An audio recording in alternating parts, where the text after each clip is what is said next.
Aviões de caça perseguem um Boeing 737 que traça círculos no céu acima de Atenas. Ninguém responde às chamadas, mas um homem está aos controles da aeronave. Mais de 100 passageiros estão a bordo. Acreditava-se que se tratava de um sequestro ou de um ataque terrorista. O que aconteceu com a tripulação e os passageiros? E quem está pilotando o avião? No dia 14 de agosto de 2005, bem cedo pela manhã, a tripulação do voo 522 da Helios Airways se prepara para partir de Chipre rumo a Atenas. Andreas Prodromou, de 25 anos, deveria estar de folga hoje. Ele foi ao trabalho para passar tempo com sua namorada, que também trabalha para a companhia. Andreas Prodromou é comissário de bordo, mas sonha um dia se tornar piloto profissional. Andreas desejava ser um piloto profissional, mas eu preferia que ele se envolvesse no negócio familiar. Discutíamos isso com frequência. O comandante e o copiloto se ocupam em preparar o avião para a decolagem. O comandante Hans Merth, da Alemanha Oriental, foi contratado pela Helios durante o período movimentado das férias. Pambos Charalambos, o copiloto, é originário de Chipre e trabalha exclusivamente para a Helios há 5 anos.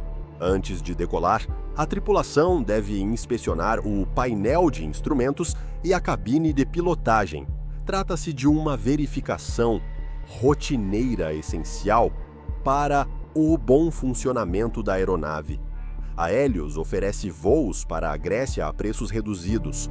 É fim de semana e os 115 passageiros a bordo são, em sua maioria, famílias aproveitando as férias de verão. A companhia oferece voos a preços acessíveis. Nenhuma bebida é servida durante os deslocamentos curtos. No entanto, a Helios representa uma opção atraente para viajantes que controlam seus gastos. Poucos minutos após as 9 horas, o voo 522 levanta voo sob um céu ensolarado. Controle de área, aqui é Helios 522, solicitando o cruzeiro em 34 mil pés. Poucos minutos após a decolagem, o avião ainda sobe até sua altitude de cruzeiro. Um sinal de alarme soa de repente na cabine de pilotagem. Os pilotos ficam perplexos. O sistema de alarme de decolagem normalmente toca no solo para alertá-los de que a aeronave não está pronta para decolar. A tripulação não entende por que ele soa agora. Preocupado, o comandante chama o centro de operações da Helios no aeroporto de Larnaca, em Chipre. A primeira alarme continua soando quando um segundo problema surge. O indicador de advertência principal acende. Alguns sistemas a bordo talvez estejam superaquecendo. Temos um Master Caution, engenheiro do 522, só 1 minuto. Os pilotos e os engenheiros tentam resolver o problema. Os passageiros ignoram o que está acontecendo, até que, de acordo com o procedimento, os comissários de bordo devem permanecer sentados e colocar suas máscaras de oxigênio. Eles podem ajudar os passageiros, mas sem jamais deixar seus assentos. É proibido arriscar a vida para socorrer passageiros que estão todos a 5 ou 6 fileiras de seus assentos. Os comissários de bordo devem colocar suas máscaras de oxigênio e esperar que a aeronave se estabilize ou inicie o pouso. Os comissários de bordo ignoram o que está ocorrendo. Eles aguardam as instruções do piloto. Os pilotos não sabem que as máscaras de oxigênio na cabine foram liberadas, nem porque o alarme de decolagem soa e porque os sistemas superaquecem. Mas o engenheiro no solo não compreende a situação. Pode confirmar que o painel de pressurização está configurado para automático? Onde está meu resfriamento de equipamentos? Eu tinha ido ao centro de operações para pegar aí algo. Pensei, não, de novo não. Depois, saí do local. O problema não parece sério, mas o avião continua subindo e o piloto ainda não deu instruções aos passageiros. Ninguém responde ao engenheiro no solo. Menos de meia hora após a decolagem, o voo 522 segue sua trajetória. O avião sobrevoa o mar Mediterrâneo em direção a Atenas. O voo para a Grécia geralmente dura 1h30, mas o avião agora está no ar há mais de 2 horas e faz vários sobrevoos acima de Atenas. Disseram-nos que um avião fazia vários sobrevoos no território grego e que os pilotos não respondiam às chamadas. Acreditava-se que se tratava de um sequestro de avião ou de um ataque terrorista. Mais de 3 milhões de pessoas vivem em Atenas.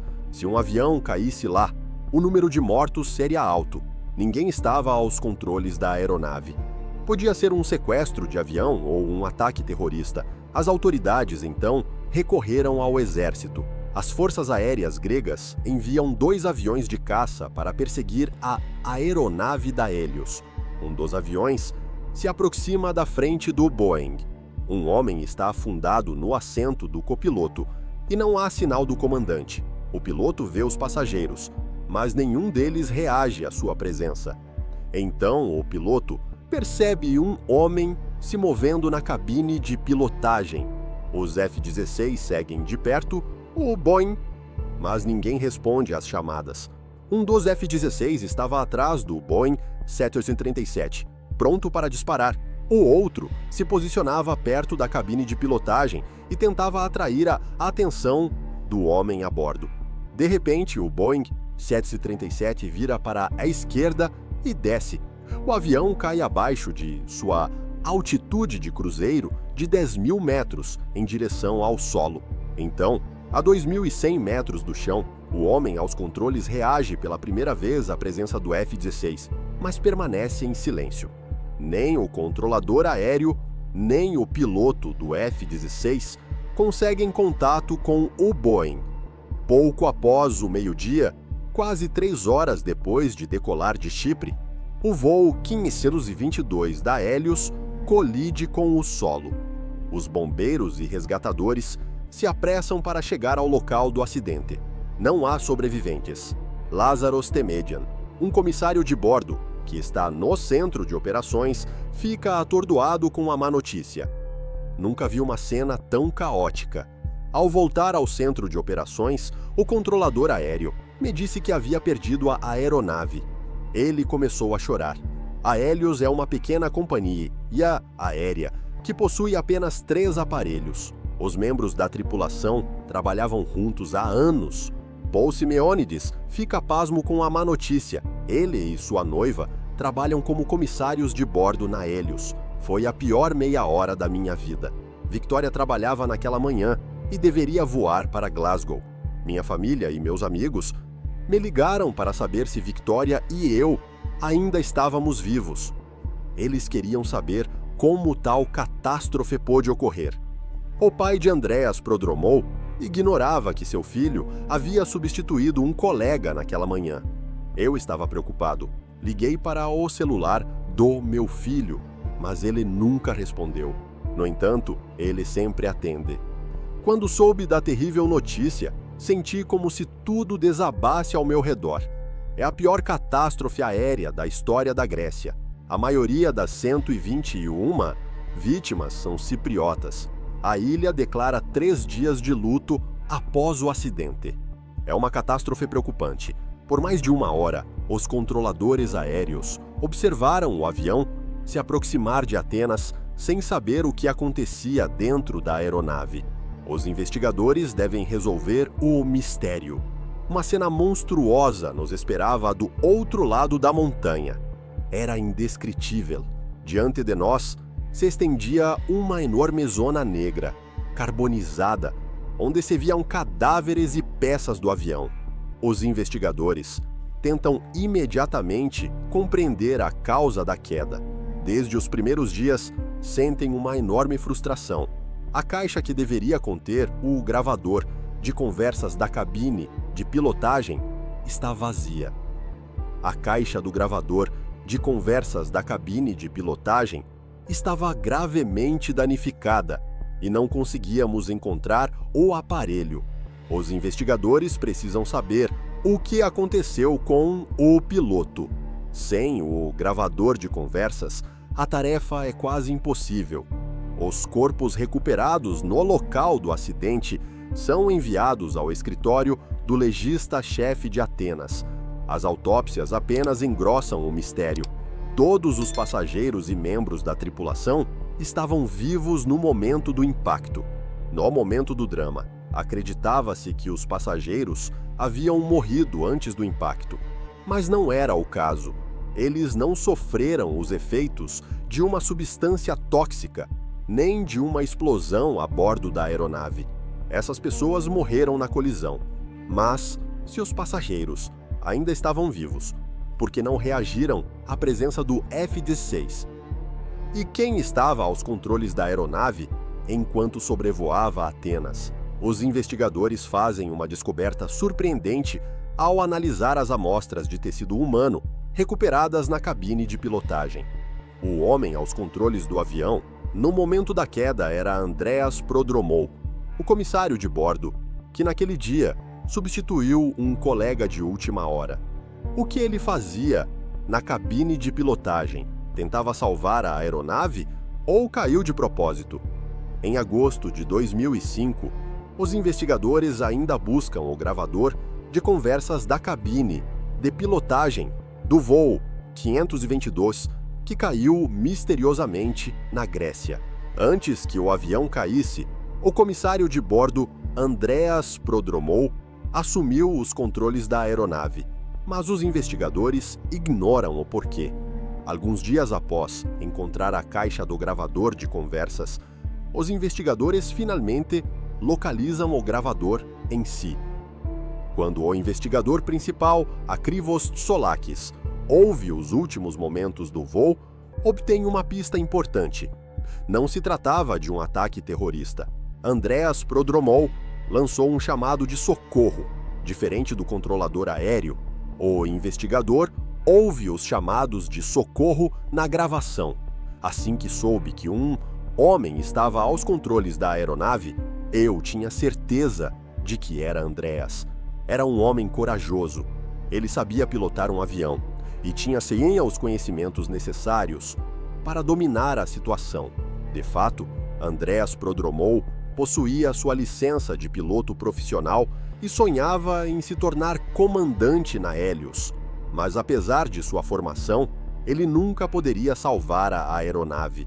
Quando o piloto do F-16 ouviu aos controles, o voo 522 estava no ar há mais de 3 horas. O avião virou para a esquerda, porque o motor esquerdo ficou sem combustível. Independentemente da causa do alarme, a causa da queda é inegável. O gravador digital de dados de voo e o gravador de conversas da cabine de pilotagem demonstram sem dúvida que o avião ficou sem combustível. O voo 522 deveria durar 1 hora e 30 minutos. O avião não continha combustível suficiente para um voo de mais de 3 horas. Mas por que ele permaneceu no ar por tanto tempo? O investigador Tsolakis sabe quem estava aos controles da aeronave e por que ela caiu, mas precisa de mais informações para encerrar a investigação. Sua equipe descobre que o Boeing da Hélios sofreu vários problemas técnicos que poderiam explicar a catástrofe. Um engenheiro da Hélios revela que no mesmo dia, a porta traseira da aeronave lhe causou problemas. O avião pousou em Chipre após a meia-noite de 14 de agosto. A tripulação havia ouvido ruídos fortes e visto gelo na maçaneta da porta de serviço traseira durante o voo. O avião deveria decolar novamente poucas horas depois. Pouco após o pouso, os engenheiros fazem algumas verificações. Eles realizam testes de pressurização para garantir que a vedação da porta está em bom estado. Durante um voo, os motores do avião impulsionam ar para a cabine. Para garantir que o oxigênio circule adequadamente, Pequenas válvulas na parte traseira da aeronave permitem que o ar escape. Uma cabine pressurizada tem as mesmas propriedades que um recipiente pressurizado. Ela permite que passageiros e tripulação sobrevivam a uma altitude muito elevada. Sem os motores, o engenheiro usa o grupo auxiliar de potência para introduzir oxigênio na aeronave, pressurizando assim a cabine por alguns minutos. É como procurar uma fuga em um pneu. Pressurizamos o avião e depois monitoramos o nível de pressão. É assim que detectamos vazamentos de oxigênio. De acordo com os testes, o ar permanece na aeronave. Após completar os testes, os especialistas julgaram que tudo estava normal. O avião parece em bom estado. Após aplicar alguns outros procedimentos de manutenção rotineira, os engenheiros registram seus resultados no livro técnico da aeronave. A investigação patina. Uma descompressão explosiva poderia ter causado a catástrofe se o oxigênio tivesse escapado da aeronave. Os passageiros teriam desmaiado, mas os engenheiros fizeram sua verificação e os pilotos dos F-16 não notaram nenhum dano no Boeing. A fuselagem parecia em bom estado. Os investigadores lutam para resolver o mistério. O que poderia ter derrubado os passageiros e a tripulação a bordo do voo 522? E por que um dos comissários de bordo não foi afetado? Um simples interruptor fornecerá a chave do enigma. Os investigadores se concentram na conversa entre o comandante e o engenheiro da Hélios pouco após a decolagem. A 3.700 metros de altitude, um alarme soou na cabine de pilotagem.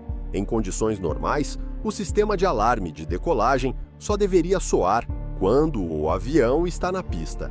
E de acordo com as análises dos destroços da aeronave, os flaps, o trem de pouso e os outros sistemas que poderiam acioná-lo estavam todos em bom estado.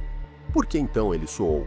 O investigador Akrivos Tsolakis examina um pequeno painel de comando descoberto entre os destroços do avião. Por sorte, descobrimos esse painel de comando. Um dos interruptores estava no modo manual.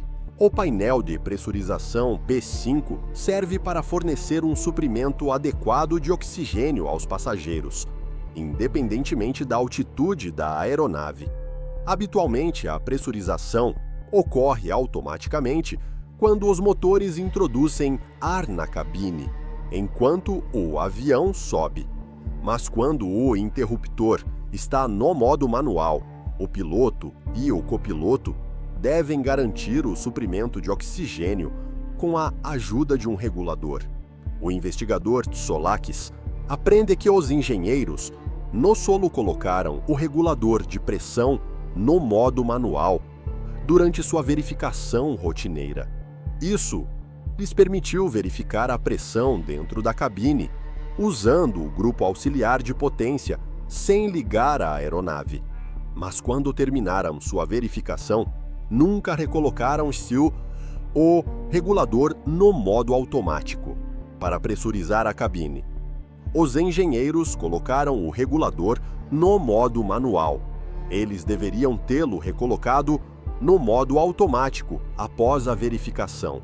Algumas horas depois, quando o piloto e o copiloto se instalaram em seus postos, o regulador ainda estava no modo manual. Mas os dois homens nunca notaram. A pressurização da cabine não se realizou automaticamente. Quanto mais o avião subia, mais raro se tornava o oxigênio na cabine.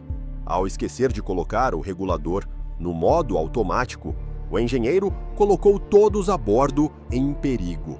Tsolakis acredita que o painel de comando é a chave do mistério. Os outros problemas enfrentados pelos membros da tripulação poderiam estar ligados ao interruptor deixado no modo manual. Para provar isso, ele toma uma decisão incomum e bastante arriscada. 4 meses após a queda do voo 522 da Hélios, os investigadores tentam uma experiência incomum.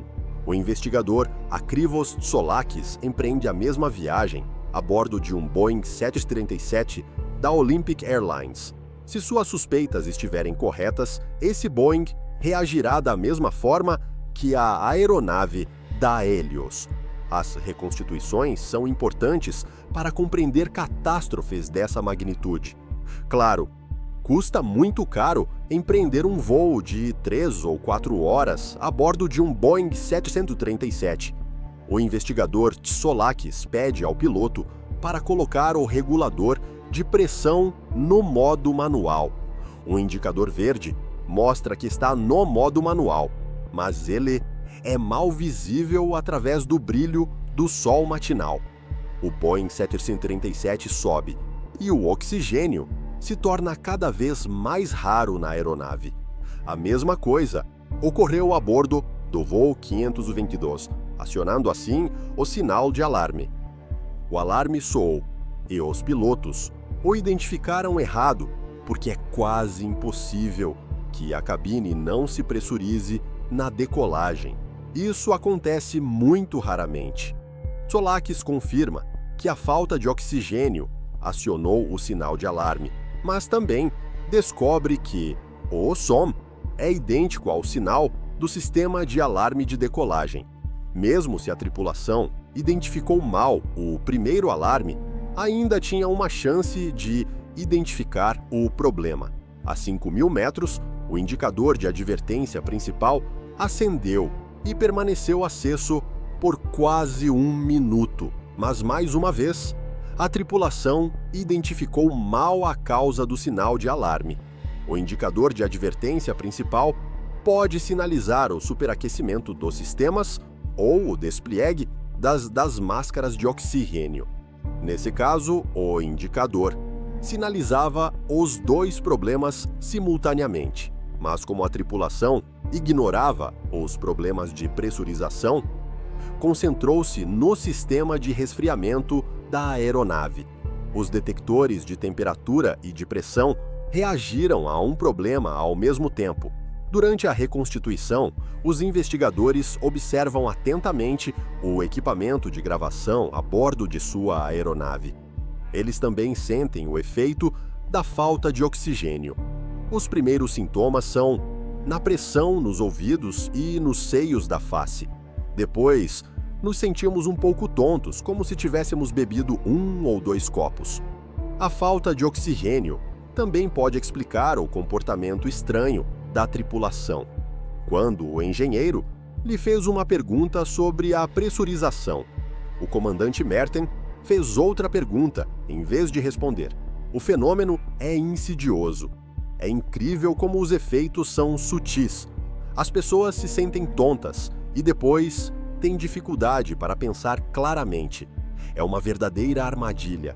Incapazes de reagir, as pessoas acabam perdendo a consciência. Tsolakis acredita que o piloto verificava os disjuntores atrás de seu assento quando ele e seu copiloto ficaram sem ar. Diferente das máscaras de oxigênio na cabine, as na cabine de pilotagem não se desplegam automaticamente quando há falta de oxigênio.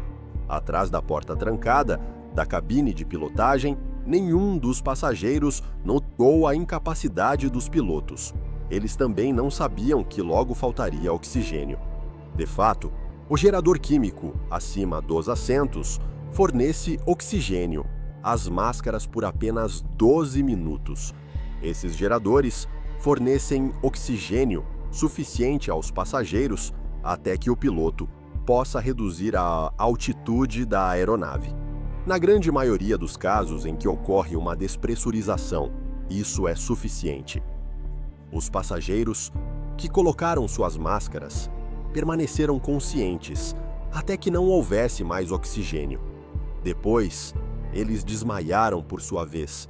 A mais de 10.300 metros de altitude, pode-se permanecer coerente entre 30 segundos e 1 minuto antes que a hipóxia cause estragos. As pessoas simplesmente adormecem, apesar da perda de consciência dos pilotos. O avião continua seu caminho para Atenas. A aeronave inicia o procedimento de espera graças ao piloto automático.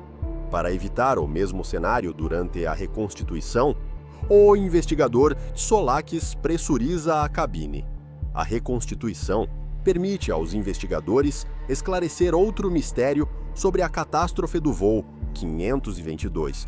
O gravador de conversas da cabine de pilotagem captou vários ruídos estranhos pouco antes de Andreas Prodromou assumir os controles da aeronave. Tsolakis acredita que esses ruídos vêm do teclado numérico que o comissário de bordo usou para abrir a porta da cabine de pilotagem. Confirmamos a fonte de cada ruído. Graças à reconstituição, podemos responder a uma infinidade de perguntas. De acordo com Tsolakis, os resultados da reconstituição são convincentes. Nenhuma falha grave ocorreu. A catástrofe aérea mais mortal da história da Grécia foi causada por uma série de mal-entendidos e erros humanos. 15 meses após a tragédia, as autoridades gregas publicam o relatório oficial da investigação, mas ainda restam várias perguntas. O que aconteceu na cabine de passageiros enquanto o avião seguia sua trajetória para Atenas? Por que Andreas Prodromou ainda estava consciente, ao contrário das outras pessoas a bordo? A queda do voo 522 da Hélios é a pior catástrofe aérea da história da Grécia. Como outras tragédias do gênero, uma série de erros humanos e problemas mecânicos são a causa. O relatório final descreve os erros cometidos pela tripulação. Esses problemas, que poderiam ter sido facilmente evitados, causaram a morte de 121 pessoas. Mas os investigadores ainda ignoram o que aconteceu na cabine dos passageiros antes da queda, o que fizeram os comissários de bordo e por que Andreas Prodromou estava consciente após 3 horas. Os instrutores e membros da tripulação da Hélios evocam um cenário trágico. Andreas Prodromou estava sentado na parte traseira da cabine. Após o despliegue das máscaras, ele teria aguardado as instruções do piloto. A comissária de bordo, sentada na frente, teria feito o mesmo. Mas nem um, nem o outro teriam esperado indefinidamente. Na Hélios, incentivamos os comissários de bordo a não dependerem inteiramente dos pilotos e a manterem a calma enquanto são proativos. Quando a cabine se despressuriza, o piloto deve descer o avião o mais rápido possível. Mas nesse caso, ele continuou a subir. Preocupado, Andreas Prodromou teria tentado contatar o piloto, mas o comandante não responde. Sem notícias do piloto, o comissário de bordo teria percebido que não se tratava de uma despressurização normal. Os comissários de bordo não tinham instruções do piloto e o avião não descia. Ele não podia mais seguir os procedimentos normais. Devia improvisar. Andreas provavelmente suspeitava que a catástrofe os aguardava. Mas para saber, ele devia se levantar.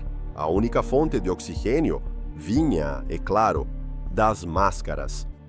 10% das máscaras são reservadas à tripulação em caso de despressurização. Cada fileira contém máscaras adicionais para seu uso.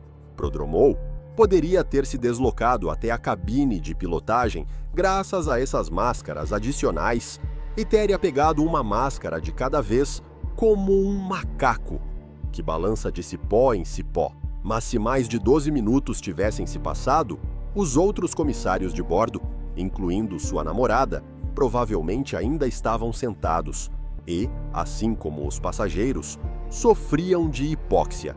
Mas Prodromou era um mergulhador e ex-soldado das Forças Especiais de Chipre. Sua formação talvez o tenha ajudado a combater a hipóxia por mais tempo. Andreas não tinha medo de nada. Era um homem corajoso que mantinha a calma, mas ele devia encontrar uma maneira de sobreviver quando o sistema de oxigênio parou de funcionar. O Boeing 737 contém 4 garrafas de oxigênio portáteis. Ele poderia tê-las usado para se deslocar. Quando os pilotos dos F-16 o viram na cabine de pilotagem pouco antes da queda, talvez não fosse a primeira vez que ele entrava lá.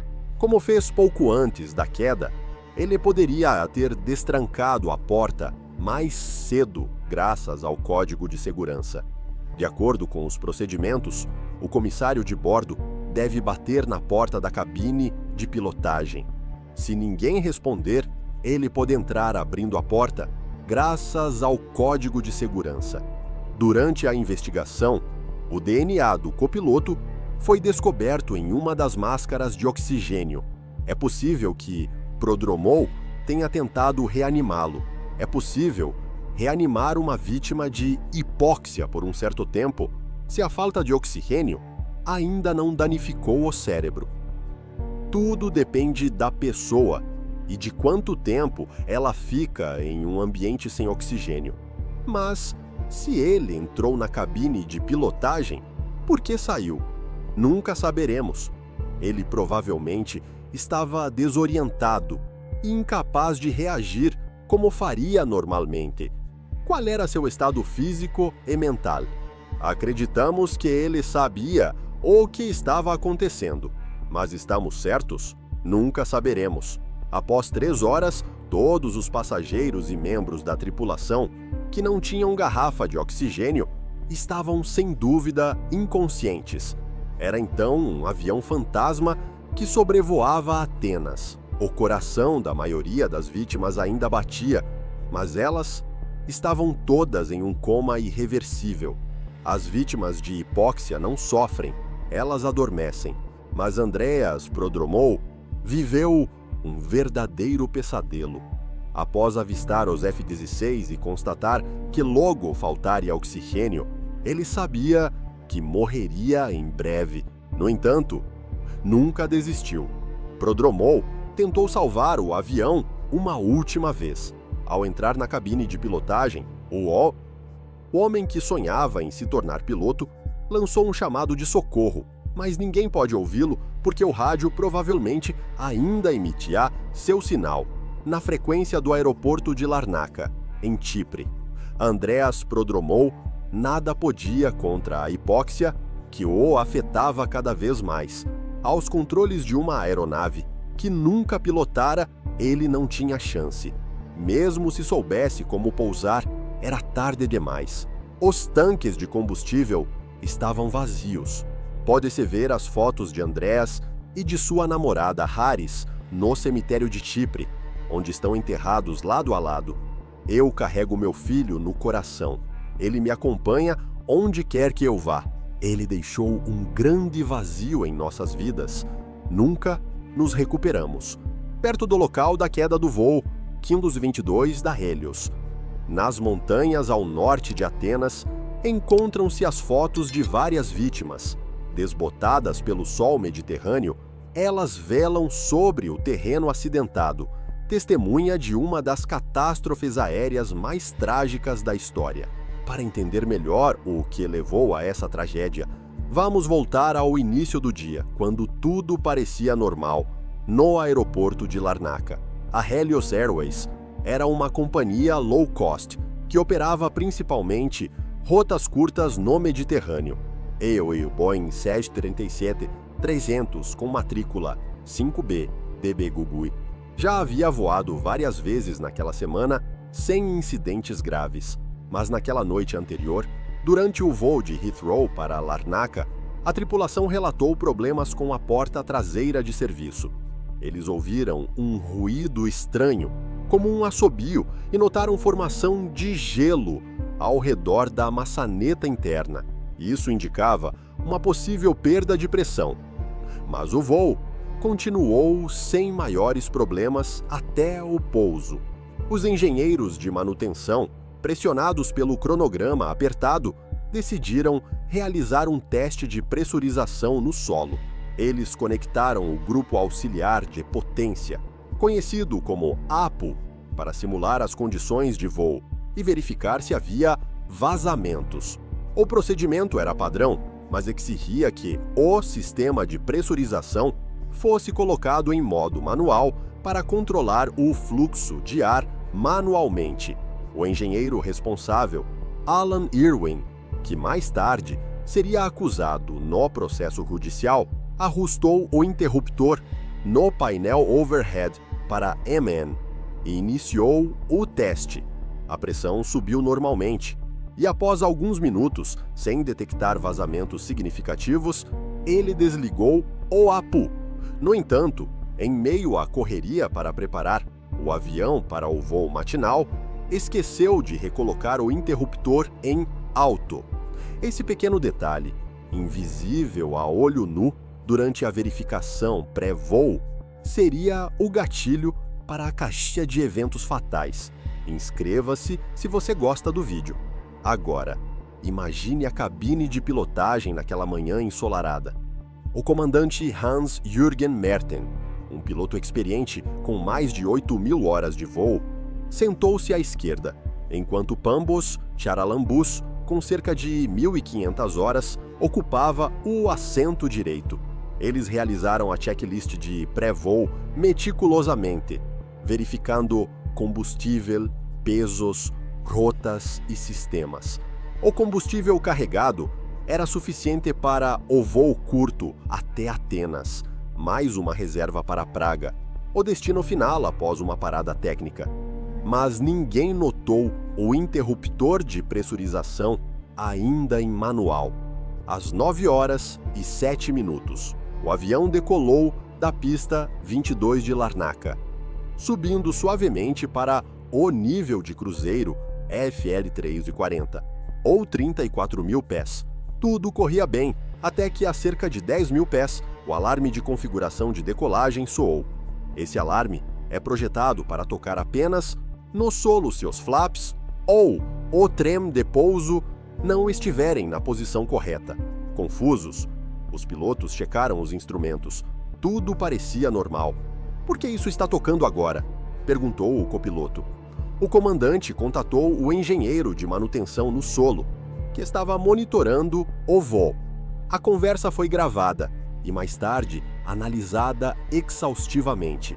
O engenheiro sugeriu verificar o sistema de resfriamento de equipamentos, pois o alarme poderia ser confundido com o de superaquecimento. Na verdade, o alarme de pressurização e o de configuração de decolagem compartilham o mesmo tom sonoro no Boeing 737 clássico. Uma falha de design que contribuiu para a confusão. Enquanto isso, na cabine de passageiros, as máscaras de oxigênio caíram automaticamente quando a altitude da cabine excedeu 14.000 pés equivalentes. Os passageiros, em sua maioria famílias cipriotas em férias, colocaram as máscaras conforme as instruções gravadas, mas sem pânico inicial, achando que era uma turbulência ou procedimento normal. Andreas Prodromou, sentado no jumpseat traseiro com sua namorada Hariklia, outra comissária, observava tudo calmamente. Ele havia voado muitas vezes e sabia que, em casos de despressurização, o piloto desceria imediatamente para 10.000 pés, onde o ar é respirável. Mas o avião continuou subindo. A hipóxia é traiçoeira porque seus sintomas iniciais são eufóricos. Visão tunelada, confiança excessiva, dificuldade em tarefas simples. Os pilotos, afetados, focaram no problema errado, ignorando os sinais crescentes de falta de oxigênio. O Master Caution piscou, indicando múltiplos sistemas em falha, mas eles interpretaram como resfriamento de equipamentos, não pressurização. Em minutos, ambos perderam a consciência. Heads slumped forward. O avião, no piloto automático, continuou para o ponto de espera sobre Atenas, circulando em holding pattern. No solo, o controle de tráfego aéreo grego tentou contato repetidamente. Helios 522, responda! Silêncio. Os caças F-16 foram acionados às 11h20. O piloto líder, aproximando-se a poucos metros, viu o copiloto imóvel, o comandante ausente, passageiros com máscaras, imóveis como manequins. Então, um movimento. Andreas entrando no cockpit, usando garrafas portáteis de oxigênio que encontrou na galley traseira. Ele era o único acordado, porque, como mergulhador certificado e ex-militar, tinha maior tolerância à hipóxia e usou as máscaras extras da tripulação para se mover fileira por fileira.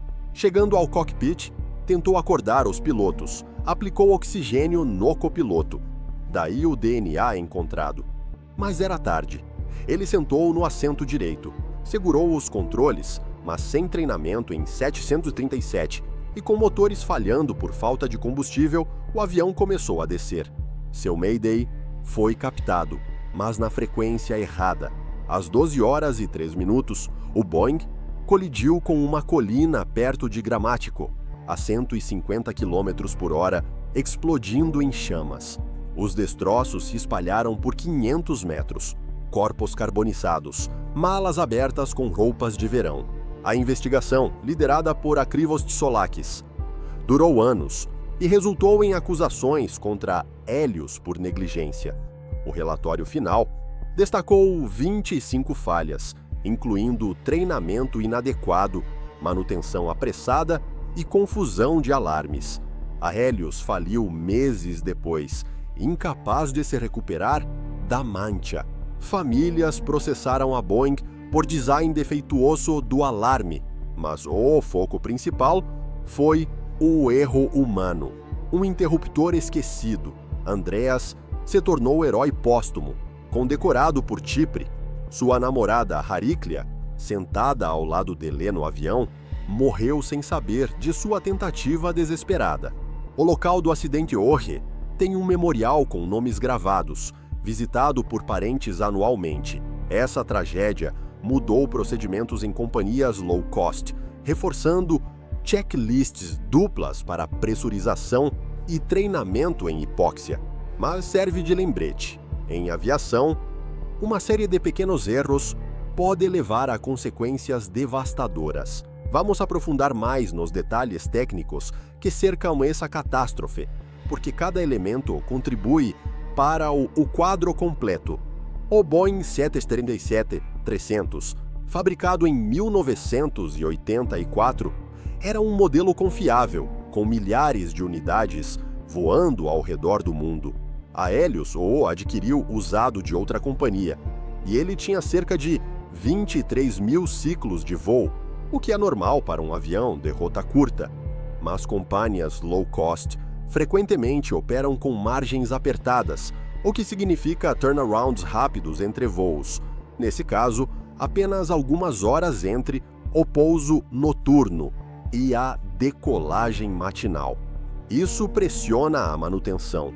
O teste de pressurização, realizado pelo engenheiro Alan Irwin, usou o APU para gerar ar, mas o procedimento correto exige que, após o teste, todos os interruptores serão verificados novamente. No manual de manutenção da Boeing, há um aviso específico sobre o interruptor de pressurização. Após testes no solo, certifique-se de que o modo alto esteja selecionado antes do voo.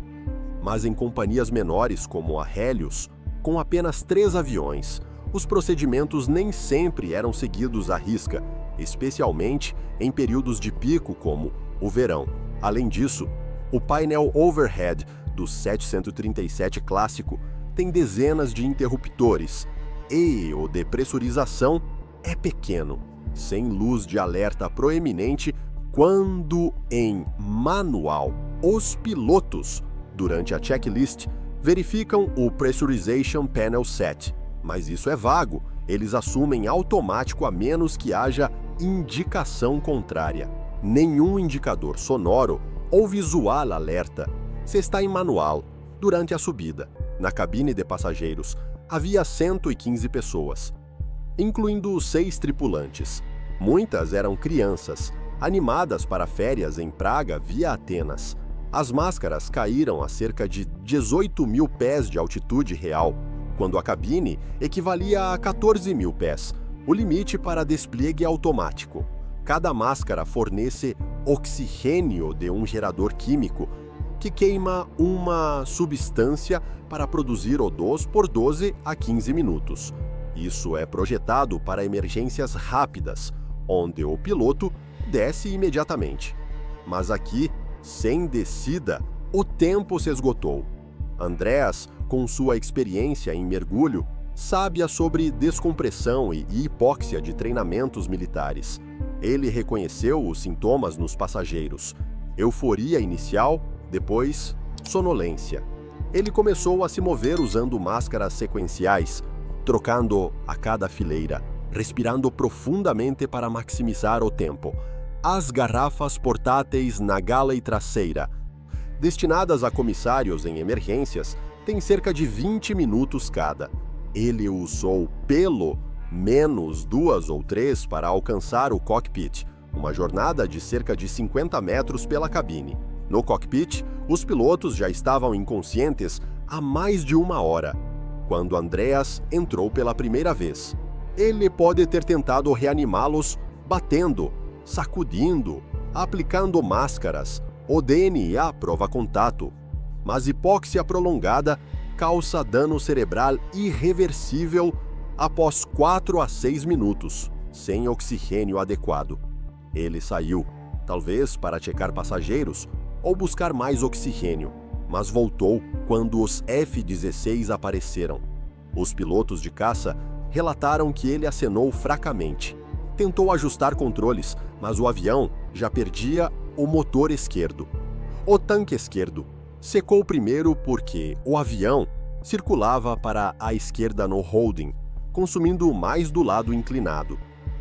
O direito durou mais, mas eventualmente falhou também. A descida final foi abrupta, de 34 mil pés a 0 em minutos, com Andreas lutando contra controles hidráulicos pesados sem autopilot. Os investigadores recuperaram o CVE e FDR debaixo de destroços queimados. O CVR captou o alarme contínuo, a conversa confusa com o solo, gemidos dos pilotos desmaiando e finalmente a voz de Andreas. Mayday, Mayday, Helios 522, Cabin Crew at Controls. Mas na frequência de Larnaca, ninguém em Atenas ouviu. O FDR mostrou altitude constante até o combustível acabar. Então, descida descontrolada. Análises toxicológicas confirmaram hipóxia como causa da incapacidade, sem drogas ou álcool. O relatório grego, publicado em 2007, culpou a Helios por falhas sistêmicas, treinamento insuficiente em hipóxia, checklists incompletas, cultura de segurança fraca. A Boeing foi criticada pelo alarme ambíguo, levando a mudanças no 737NG, com tons diferentes para pressurização e configuração. A EASA exigiu simuladores de hipóxia para todos os pilotos europeus após isso. As famílias das vítimas formaram uma associação, exigindo compensações. A Helios pagou indenizações mínimas antes de falir. Chipre ergueu uma estátua de Andreas em Larnaca, retratado com uniforme de comissário, olhando para o céu. Anualmente, em 14 de agosto, parentes vão ao local da queda, deixando flores e fotos. O terreno ainda tem fragmentos de metal, um lembrete silencioso. Essa história não é só sobre um acidente, mas sobre como a aviação aprende com erros. Hoje, checklists incluem Pressurization Mode, Auto-Confirmed, verbalmente. E treinamentos incluem câmaras de altitude para experimentar hipóxia. Andreas salvou ninguém, mas sua coragem me inspirou mudanças que salvam vidas diariamente. Para completar o panorama, consideremos o contexto mais amplo da Helios Airways. Fundada em 1998, a companhia cresceu rapidamente no boom do turismo mediterrâneo, oferecendo voos baratos de Chipre para destinos europeus. Com uma frota pequena, apenas 3 Boeing 737 dependia de eficiência máxima, o que significava voos diários intensos e manutenção noturna acelerada. O avião do acidente, 5B DB-GDI, havia sido comprado da Deutsche BA em 2001 e acumulava horas rapidamente.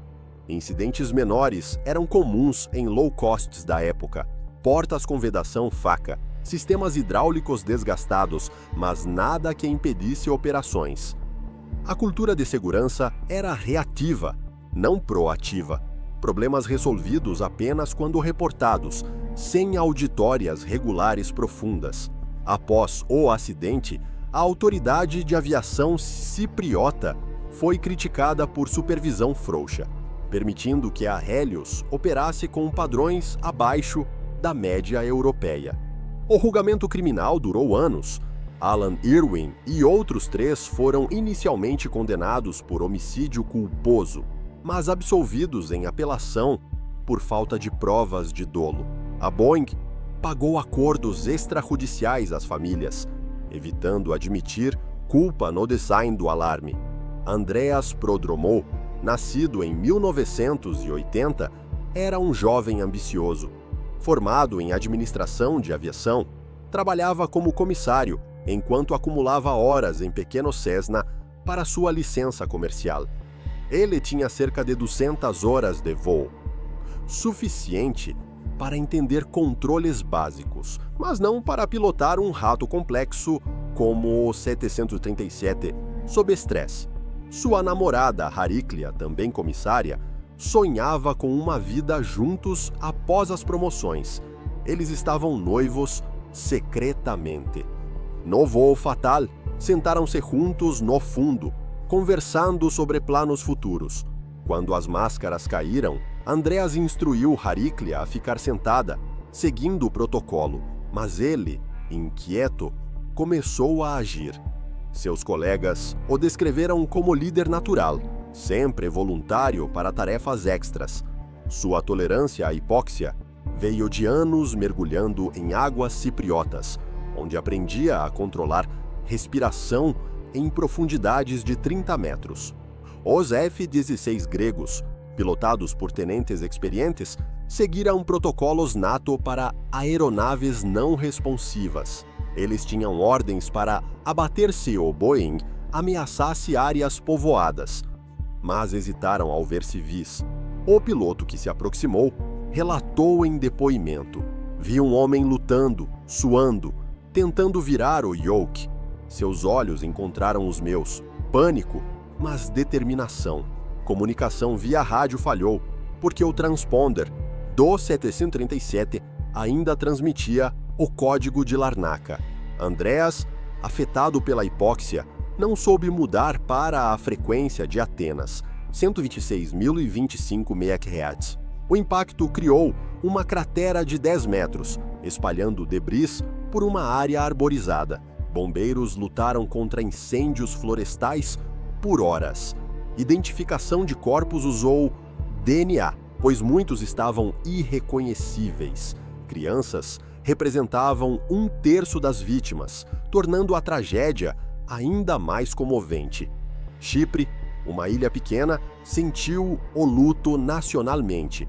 Escolas fecharam bandeiras a meio mastro. A Grécia ofereceu suporte psicológico às famílias. Lições aprendidas reverberam até hoje. A FAA e EASA atualizaram regulamentos. Testes de pressurização no solo agora requerem dupla verificação, com assinatura de 2 técnicos. Alarmes no 737 MAX têm tons distintos e mensagens visuais claras. Treinamento anual em hipóxia é obrigatório, usando simuladores que reduzem oxigênio a níveis de 30.000 pés. Companhias low cost enfrentam auditórias mais rigorosas. O caso Helios 522 é estudado em academias de aviação como exemplo clássico de Swiss Cheese Model: múltiplas falhas alinhadas, manutenção errada, checklist incompleta, alarme confuso, treinamento insuficiente, supervisão fraca. Anos depois, sobreviventes indiretos, como engenheiros que mudaram procedimentos, Acredita-me Andreas por salvar futuras vidas. Um documentário cipriota, O Herói do Voo 522, reconta sua história, com atores recriando os últimos minutos. O memorial em gramático inclui uma placa. Eles voaram para o céu, mas suas lições nos mantêm seguros. Visite se puder. O silêncio das montanhas contrasta com o rugido que outrora ecoou. Essa narrativa nos lembra da fragilidade humana em máquinas poderosas, mas também da resiliência em face do inevitável. Inscreva-se se você gostou do vídeo.